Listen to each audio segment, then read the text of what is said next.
Hello everyone. तो हमारा जो चैप्टर चल रहा था इकोनॉमिक्स का, स्टोरी ऑफ विलेज पालमपुर, ये वीडियो सेशन उसका पार्ट 3 होगा। तो अभी तक के हमने इस चैप्टर में जो पढ़ लिया था वो पालमपुर विलेज की कहानी के बारे में पढ़ा था, और कैसे हमने देखा था कि कैसे पालमपुर का जो गांव है, जो हमने एक इमेजिन किया है इस चैप्टर के अंदर, वो बहुत ही वेल डेवलप्ड गांव है जहाँ पे रोड्स काफ़ी अच्छे हैं सिटीज़ से, और आसपास के गांव से वो अच्छे से वहाँ पे कनेक्टेड होता है। वहाँ पे फार्मिंग एक्टिविटी सबसे ज़्यादा होती हैं। तो अभी तक हम फार्मिंग एक्टिविटीज़ के बारे में ही पढ़ रहे थे इस चैप्टर में, जिसमें हमने जो अभी तक कवर कर लिया था वो ये कवर कर लिया था कि लैंड जो है वो सबके पास फिक्स है, लेकिन फ्यूचर में जब हमें ज़्यादा रिक्वायरमेंट होगी फूड की और ज़्यादा रिक्वायरमेंट होगी एग्रीकल्चर एक्टिविटीज़ की, तब हम कैसे कर पाएंगे। लैंड तो हमारा फिक्स रहेगा, लैंड बढ़ नहीं सकता है। तो हमने मॉडर्न फार्मिंग मेथड्स के बारे में पढ़ा था, जिनसे सेम लैंड पे ही हम अपनी प्रोडक्शन को यानी कि उत्पादकता को बढ़ा सकते हैं। तो अगर आपने पहले 2 वीडियो सेशंस नहीं देखे हैं, आप पहले उन्हें देख लीजिए ताकि आपको चैप्टर की स्टोरी अच्छे से समझ आ जाए। तो बढ़ते हैं इस वीडियो सेशन की ओर। तो फार्मिंग ऑन पालमपुर में नेक्स्ट जो हम पढ़ने वाले हैं वो ये है कि how is land distributed between the farmers of Palampur. Palampur के जो लोग फार्मिंग में हैं उनमें लैंड कैसे डिस्ट्रीब्यूट हो रखा है। क्या सब के पास सेम तरह का लैंड है? क्या सब सेम तरह की क्रॉप्स उस पर लगाते हैं? नहीं। आप इसे समझने के लिए इस फोटो को ध्यान से देखिए। इसमें आपको कुछ तो बड़े छोटे छोटे फील्ड्स नज़र आ रही होंगी, कुछ बड़ी फील्ड नज़र आ रही है, कुछ उससे भी बड़ी फील्ड नज़र आ रही है। ये बेसिकली आपको फोटो क्या दिखा रही है, इस पिक्चर में आप देख सकते हैं कि लैंड डिस्ट्रीब्यूशन कैसे हो रखा है। तो कोई तो छोटे छोटे, बिल्कुल छोटे छोटे लैंड के ऊपर क्या कर रहा है, अपनी क्रॉप की प्रोडक्शन कर रहा है। कोई बहुत बड़े लैंड पे कर रहा है। तो इससे हमें देखने को मिल रहा है कि सबके पास जो प्रोडक्शन आने वाली है वो कई तरह की आने वाली है। किसी की प्रोडक्शन बहुत कम होगी जिससे शायद उसी के घर का गुजारा चल पाए, किसी की प्रोडक्शन इतनी ज़्यादा होगी कि उसके घर का गुजारा तो चलेगा ही, साथ में उसके पास काफ़ी एक्स्ट्रा अमाउंट भी बच जाएगा जिसे वो मार्केट में बेचकर अच्छी इनकम कमा सकता है। तो यहाँ पे अगर हम इसमें देखें, जो ये ब्लू पार्ट है या ग्रे पार्ट है, ये हमें स्मॉल फार्मर्स को दिखा रहा है, और जो येलो पार्ट है वो मीडियम एंड लार्ज फार्मर्स को दिखा रहा है। तो अगर कल्टीवेटेड एरिया की अगर बात करें, अगर नंबर ऑफ फार्मर्स की बात करें, तो आपको देखने को मिल रहा होगा सिर्फ 20%, टोटल फार्मर्स के सिर्फ 20% ही ऐसे हैं जो मीडियम और लार्ज फार्मर्स में आते हैं। अदरवाइज जो बाकी सारे 80% हैं वो सारे के सारे स्मॉल फार्मर्स हैं। और अगर हम कल्टीवेटेड एरिया की बात करें तो ये जो 80% लोग हैं ये सिर्फ 36%, टोटल लैंड का सिर्फ 36% कल्टीवेट कर रहे हैं, और ये जो सिर्फ 20% ही लोग हैं ये टोटल 64% एरिया को कल्टीवेट कर रहे हैं। इससे आपको देखने को मिल रहा है कि ये जो मीडियम एंड लार्ज फार्मर्स हैं ये काफ़ी सारा एरिया इनके अंडर आता है, लेकिन जो स्मॉल फार्मर्स हैं वो सिर्फ हैं वो 80%। यानी कि अगर 100 बंदों में भी हम अंदाज़ा लगा के चलें समझने के लिए चैप्टर को, अगर हम 100 बंदों की बात करें, 80 बंदे जो हैं, सिर्फ अगर मैं हेक्टेयर में बात करूं, 80 बंदे ऐसे हैं जो 2 हेक्टेयर से भी नीचे लैंड पे अपनी कल्टीवेशन कर रहे हैं। तो ऑब्वियस सी बात है उनकी जो प्रोडक्शन होती होगी वो बहुत कम होती होगी। लेकिन अगर हम मीडियम एंड लार्ज फार्मर्स की बात करें, तो अगर 100 बंदों की हम बात कर रहे हैं तो सिर्फ 20 बंदों की अगर हम बात करें जो कि मीडियम एंड लार्ज फार्मर्स हैं, और उनके पास टोटल 64%, यानी कि उनके पास जो एरिया है वो 2 हेक्टेयर से ज़्यादा है, यानी कि उनके पास प्रोडक्शन जो है वो ज़्यादा हो रही होगी। In Palampur about 1/3 of the 450 families are landless. तो पालमपुर के अंदर 450 फैमिलीज टोटल हैं, ये आपने पहले भी पढ़ा था। उसमें से 1/3 यानी कि 150 फैमिलीज ऐसी हैं जिनके पास लैंड खुद का नहीं है, जो लैंड के ओनर नहीं है। उनमें से ज़्यादातर लोग दलित हैं, यानी कि बैकवर्ड कास्ट वाले हैं, and have no land for cultivation. उनके पास खुद की खेती करने के लिए लैंड नहीं है। और अगर हम बाकी बची हुई फैमिलीज की बात करें, तो 450 में से हमने 150 की बात की है, तो बाकी कितनी फैमिलीज बची? 300 फैमिलीज बची। उन 300 फैमिली की अगर हम बात करें, उनमें से 240 फैमिलीज ऐसी हैं जो कल्टीवेट करती हैं small plot of land less than 2 hectare in size. तो यानी कि हमने कहा कि 150 लोगों के पास तो लैंड है ही नहीं, 150 लोगों के पास नहीं, 150 फैमिली के पास। अगर हम 300 बाकी बची फैमिलीज की बात करें, उनमें से 240 फैमिलीज ऐसी हैं जिनके पास लैंड तो है बट वो कल्टीवेशन, उनके पास छोटे छोटे प्लॉट हैं, बड़ा लैंड नहीं है जो कि 2 हेक्टेयर से कम है। Cultivation of such plots does not bring adequate income to the farmer family. तो जब इतने छोटे प्लॉट पे वो कल्टीवेशन कर रहे हैं खेती कर रहे हैं तो उनके पास इतना अमाउंट नहीं आ पाता, इतनी प्रोडक्शन नहीं आ पाती कि वो एक अच्छी इनकम कमा पाएं। उनका सिर्फ घर का गुजारा ही यहाँ पर चल रहा है। पालमपुर में there are 60 families of medium and large farmers. Medium and large farmers की अगर हम बात करें तो पालमपुर में टोटल 60 फैमिली है, क्योंकि 300 फैमिलीज तो वो होगी जो स्मॉल प्लॉट पर काम कर रहे हैं, और अब बची 60 फैमिली, क्योंकि 150 को तो हमने पहले ही कहा है कि उनके पास तो लैंड है ही नहीं। तो आपको बड़े इजीली याद रह जाना चाहिए कि टोटल 450 फैमिली हैं, 150 के पास लैंड नहीं है, बाकी बची 300 में से जो 240 हैं, 300 में से जो 240 हैं उनके पास स्मॉल प्लॉट है, और जो बाकी बची 60 फैमिलीज हैं वह उसमें मीडियम और लार्ज फार्मर्स आते हैं जिनके पास 2 हेक्टेयर से बड़ा लैंड है। A few of the large farmers have land extending over 10 hectares or more। और काफ़ी इनमें फार्मर्स तो इन 60 फैमिलीज में काफ़ी फैमिलीज तो ऐसी भी हैं जिन पे जो लैंड है वो 10 हेक्टेयर से भी ज़्यादा है। जैसे आप यहाँ पे फोटो में देख सकते हैं कि कुछ लैंड हमें बहुत बड़े देखने को मिल रहे हैं, यानी कि जिन पे 10 हेक्टेयर से भी ज़्यादा का लैंड है, यानी कि वो एक अच्छी इनकम कमा पाते होंगे, उनकी जो प्रोडक्शन है वो बहुत ज़्यादा अच्छी होती होगी। तो यहाँ हमने देखा कि पालमपुर के अंदर जो फार्मर्स हैं उनमें लैंड डिस्ट्रीब्यूशन कैसे हो रखा है। नेक्स्ट बात करते हैं तो लेबर की। जब हमने लैंड की बात कर ली है, हमने मॉडर्न फार्मिंग एक्टिविटीज की बात कर ली है, हाई यील्ड वैरायटी के सीड्स यानी कि बीजों की बात कर ली है, पानी की बात कर ली है, हर चीज की बात कर ली है, अब सबसे इंपॉर्टेंट चीज है लेबर। क्योंकि लेबर भी तो लेबर नहीं होगी तो लैंड का और रिसोर्सिस का आप यूज नहीं कर पाओगे, तो लेबर का होना नेक्स्ट है। After land labour is the next necessary factor for the production. Farming requires a great deal of hard work. Small farmers along with their families cultivate their own field. तो अगर हम बात, अब farming कोई इतनी easy चीज तो नहीं होती है, फार्मिंग में बहुत सारे फैक्टर्स आते हैं और ये बहुत डिफिकल्ट जॉब होती है फार्मिंग में। अब स्मॉल फार्मर्स की अगर हम बात करें, वो अपनी छोटी छोटी फील्ड्स को क्या कर रहे हैं, कल्टीवेट कर लेते हैं, खुद ही कर लेते हैं, क्योंकि वो वर्कर्स को अगर हायर करने लगे या लेबर को हायर करने लगे फिर तो वो बिल्कुल ही कुछ नहीं कमा पाएंगे, बिकॉज लेबर को भी तो उनको वेजेस हैं, जो सैलरी है वो देनी पड़ेगी। Thus they provide the labor required for the farming themselves। इसीलिए वो अपनी लेबर खुद ही बन जाते हैं। लेकिन जब मीडियम और लार्ज फार्मर की बात करते हैं तो वो लेबर को हायर करते हैं क्योंकि वो उनकी फील्ड पर काम कर पाए। Farm labours come either from the landless family और families cultivating small plots of land.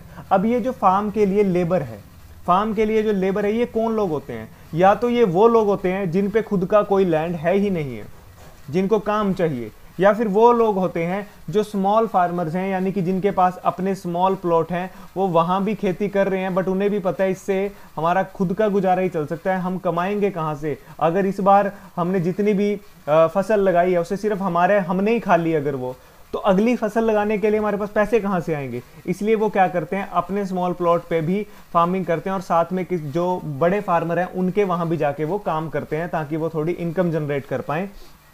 Unlike farmers, farm labours do not have a right over the crops grown on the land. Obvious सी बात है कि जब किसान की बात करते हैं और लेबर की बात करते हैं, दोनों में फर्क ये है कि जो फार्मर है, जो किसान है, अब वो जितनी प्रोडक्शन करेगा, क्रॉप की जितनी प्रोडक्शन होगी उस पे उसका अधिकार है, क्योंकि वो प्रोडक्शन वो उसका खुद का लैंड है, उसका वो मालिक है।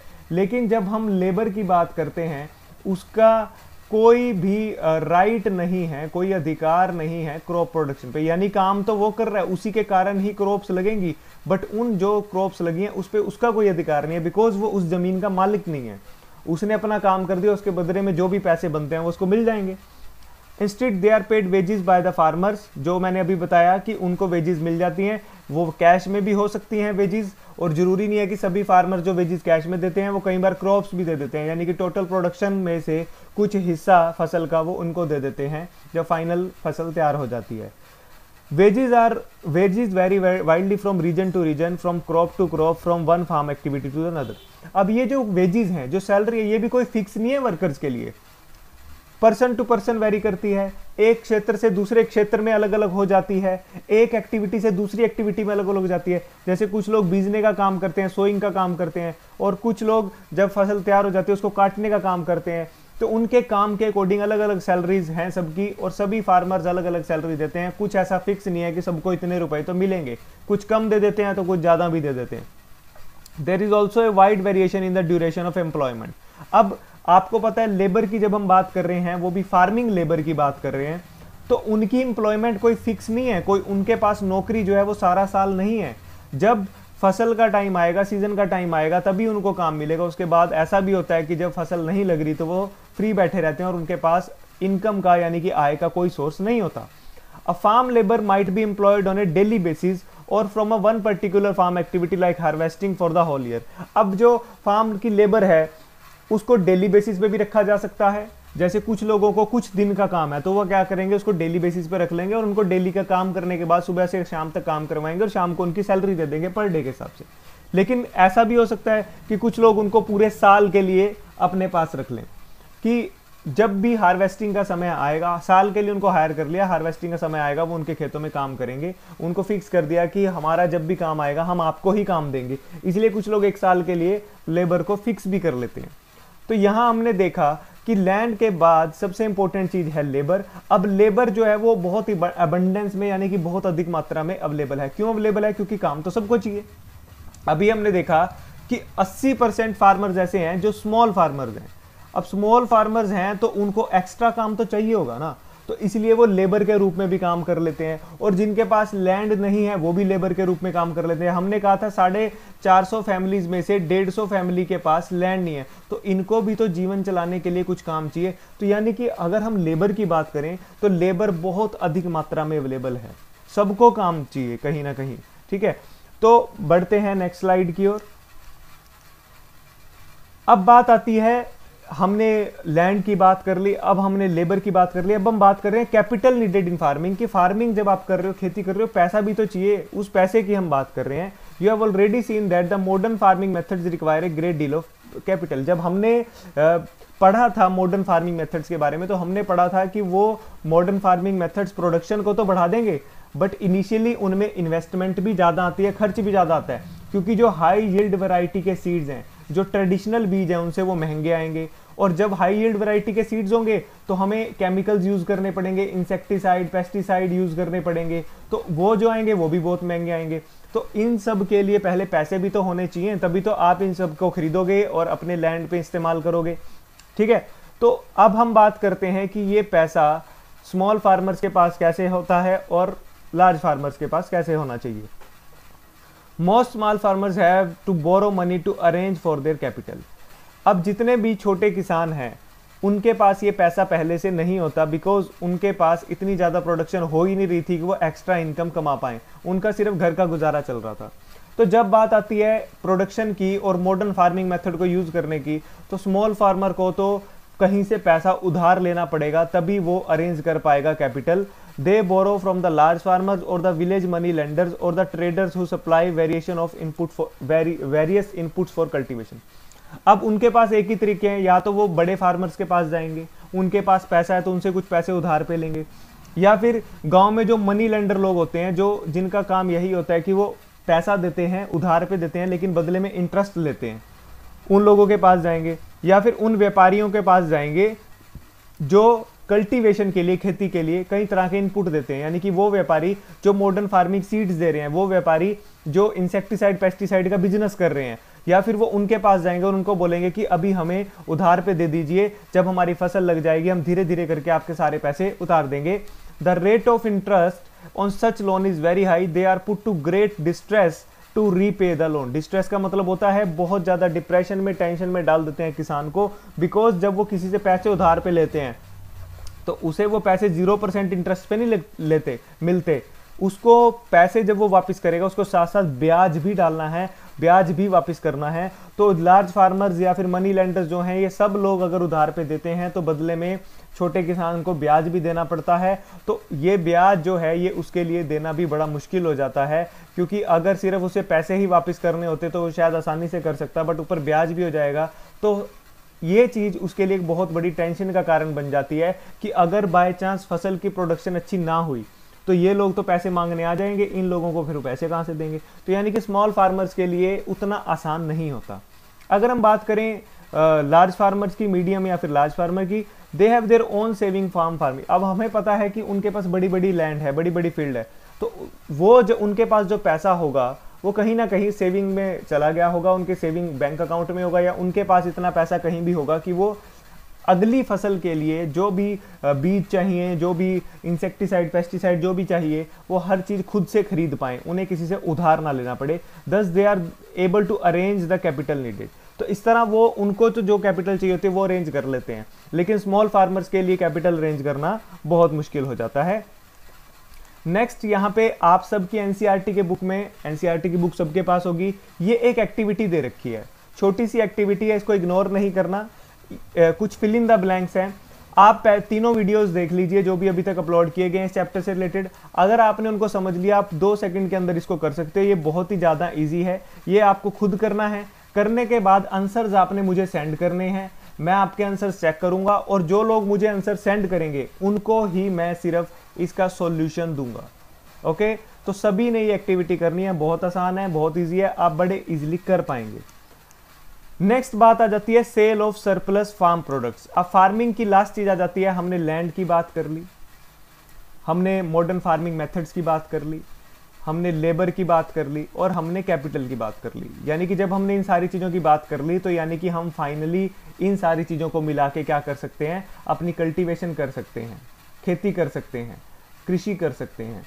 तो अब हमने कृषि तो कर दी, खेती कर दी, प्रोडक्शन हो गई, फसल तैयार हो चुकी है। अब उसके बाद क्या, अब नेक्स्ट हमारा जो स्टेप है sale of surplus farm product. Surplus मतलब जितना हमारे पास एक्स्ट्रा आएगा, हमारे खुद के यूज से को निकाल कर जितना एक्स्ट्रा हमारे पास प्रोडक्शन बचेगी उसे बेचना भी तो है हमने, है ना। Suppose the farmers have produced wheat on their lands using the 3 factors of production, the wheat is harvested and production is complete. तो कहते हैं कि सपोज कीजिए कि एक फार्मर ने अपने लैंड पर गेहूं बोई है 3 फैक्टर्स को यूज करके प्रोडक्शन के। 3 फैक्टर्स की किसकी बात कर रहे हैं, प्रोडक्शन की, लैंड की बात कर रहे हैं, लेबर की बात कर रहे हैं और कैपिटल की बात कर रहे हैं। अब उसने फाइनली क्या कर दिया, फसल उगा दी है गेहूं की। The wheat is harvested and production is complete. अब जो है गेहूं की कटिंग भी हो चुकी है और उसकी जो प्रोडक्शन है वो कंप्लीट हो चुकी है। अब हम क्या करेंगे, what do the farmers do with the wheat, they retain A part of the wheat for the families consumption.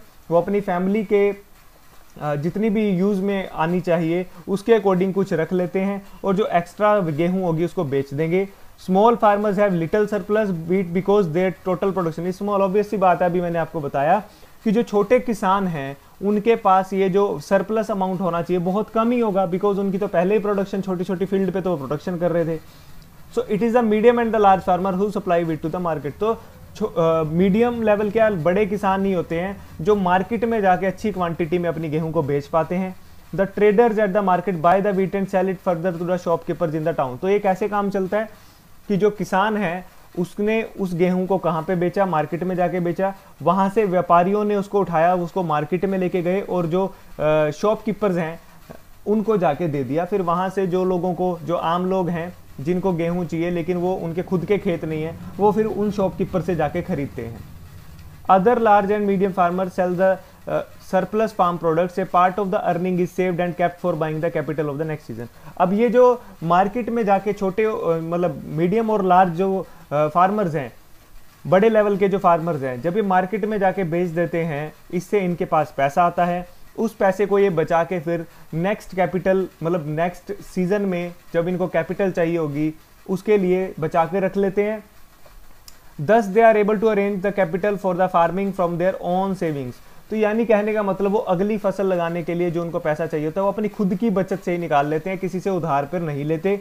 लेकिन अगर हम बात करें स्मॉल फार्मर्स की, आपको मैंने पहले ही बताया वो उधार पे लेते हैं जिसके लिए उनको इंटरेस्ट भी देना पड़ता है, ब्याज भी देना पड़ता है। Some farmers might also use savings to buy cattle, trucks or to set up shops. As we shall see, these constitute the capital for non-farming activities। अब क्या होता है कि जब कुछ बड़े किसान ऐसे भी हैं जब इनके पास पैसा आता है फसल को बेच के, वो जरूरी नहीं है कि वो उसको अगली फसल के लिए बचा के रखते हैं। अगर उनको लगता है कि मेरे पास एक्स्ट्रा पैसे हैं, वो कई बार कोई जानवर खरीद लेते हैं, कोई पशु खरीद लेते हैं ताकि वो उनको यूज कर पाए अपनी फार्मिंग के अंदर। कोई ट्रक वगैरह खरीद लेते हैं या फिर कोई किसान अपनी कोई दुकान लगा देता है ताकि और ज़्यादा इनकम वो कमा पाए। तो इस तरह ही वो कई तरह की एक्टिविटीज़ करते हैं। तो अगर वो फार्मिंग से अलग एक्टिविटीज़ करते हैं, यानी कि वो कैटल्स बाय कर लेते हैं, ट्रक खरीद लेते हैं या अपनी दुकानें बना लेते हैं, तो हम इनको नॉन फार्मिंग एक्टिविटीज़ मानेंगे, फार्मिंग एक्टिविटीज़ नहीं मानेंगे। तो यहाँ तक हमने जो कवर किया है इस चैप्टर में अभी तक वो फार्मिंग एक्टिविटीज़ के बारे में कवर किया है और अच्छे से समझा है कि पालमपुर में फार्मिंग एक्टिविटीज़ कैसे कैसे हो रही हैं, और यहीं से आप कंपैरिजन कर सकते हो खुद के देश का। हमारे इंडिया में भी सेम कुछ ऐसी ही सिचुएशन होती है स्मॉल फार्मर्स के लिए और लार्ज फार्मर के लिए। तो ये वीडियो सेशन यहीं तक रखते हैं। नेक्स्ट वीडियो सेशन में हम इससे नेक्स्ट नॉन फार्मिंग एक्टिविटीज़ के बारे में पढ़ेंगे। तो ध्यान से वीडियो को देखना, समझना, और जो इंपॉर्टेंट पॉइंट्स हैं उनको अपनी एनसीईआरटी बुक पर ही नोट कर लिया करो, तो ताकि जब रिवाइज करो तो वो सारे पॉइंट्स वहाँ पे मेंशन हो। तो मिलते हैं आपसे नेक्स्ट वीडियो सेशन में। Thank you so much for watching.